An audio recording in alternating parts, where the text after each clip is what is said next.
ఈ మంత్రి నియోజకవర్గంలో ఎంత చక్కటి పాలన నడుస్తా ఉన్నది అని అంటే మంత్రి గారు స్వయంగా ప్రాతినిధ్యం వహిస్తున్న నియోజకవర్గంలో ఒకవైపు మరి ఇక్కడ వర్గపోరు తోటి మరి అలా విభేదాలు రచ్చకెక్కి మరి వాళ్ళు ఏ విధంగా అయితే ఆగడాలు వాళ్ళు శృతి మించి అవన్నీ ఒకరికొకరు బయట పెట్టుకున్న సంఘటన ఒకవైపు ఉంటే ఈ అధికారులు అందిన కాడికి దండుకుంటా ఉన్న పరిస్థితిని కూడా మనం ఇక్కడ ప్రధానంగా గమనించాలి. నిన్నటి రోజున మరి ఇక్కడ లంచం డిమాండ్ చేసిన మత్తుమందు డాక్టర్ మోహన్ రావు సస్పెండ్.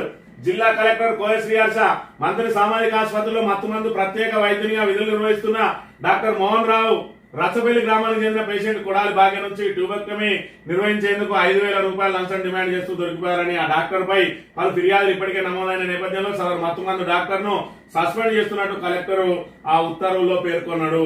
మరి ఇక్కడ చూసుకుంటే నిన్నటి రోజున ఆర్డర్ రిలీజ్ అయింది. ఇక్కడ మరి 4/6/2025 రోజున medical officer community health centre మంతరికి సంబంధించి ఇక్కడ ఆర్డర్ రిలీజ్ చేసిండ్రు. ఆయన సస్పెండ్ చేస్తూ ఉత్తర్వులు జారీ చేసిండ్రు. అంటే మంతని ప్రభుత్వ ఆసుపత్రి మీద మరి ఇక్కడ నియంత్రణ ఏ విధంగా ఉన్నది మన మంత్రి గారికి స్వయంగా మంత్రి గారి నియోజకవర్గ కేంద్రంలోనే అధికారులు ఈ రకంగా పేద ప్రజల రక్త మాంసాలను మరి ఇక్కడ పంచక తింటా ఉన్నారు.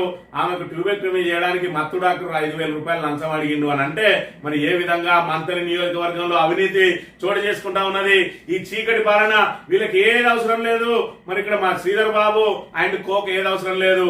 ప్రతిపక్ష పార్టీలు నోరు తెరవకుండా పోలీసులతోటి వాళ్ళ నోర్లు మూయిస్తే చాలు. అధికారులు ఎంతైనా చేసుకొని మరి ఇక్కడ ఇసుక దొంగలు ఉన్నారు, మట్టి దొంగలు ఉన్నారు. మరి ఇక్కడ ఖమ్మంపల్లి గుట్టలను దోసుకొని పోతారు. దుబ్బిసుక మాటన కాంగ్రెస్ నాయకులు లారీలు ఇసుకలు తరలించుకొని జేబులు నింపుకుంటా ఉన్నారు. ఎంతైనా దోచుకొని ఏం పర్వాలేదు, కానీ నేను మళ్ళీ ఎలక్షన్లలో గెలవాలి.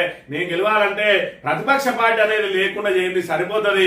మీరు ఎంతైనా దోచుకోండి అని చెప్తే మరి ఆ దోచుకునే ఏదైతే ఈ కాంగ్రెస్ నాయకులు ఏమేమి దోచుకుంటున్నారో వీళ్ళు చూస్తున్నారు. కాబట్టి అక్కడికి అధికారులు కూడా దోపిడీకి పాల్పడరు. మరి నిరుపేద కుటుంబానికి సంబంధించిన వాళ్ళే ప్రభుత్వ ఆసుపత్రికి వస్తారు. వాళ్ళ దగ్గర కూడా 5,000 లంచం తీసుకున్నారు ఈ నీచులు అని అంటే మరి ఇక్కడ మంతనిలో పరిపాలన ఏ విధంగా ఉన్నది, మంతని నియోజకవర్గం మీద మరి శ్రీధర్ బాబు గారికి పట్టు ఏ విధంగా ఉన్నది.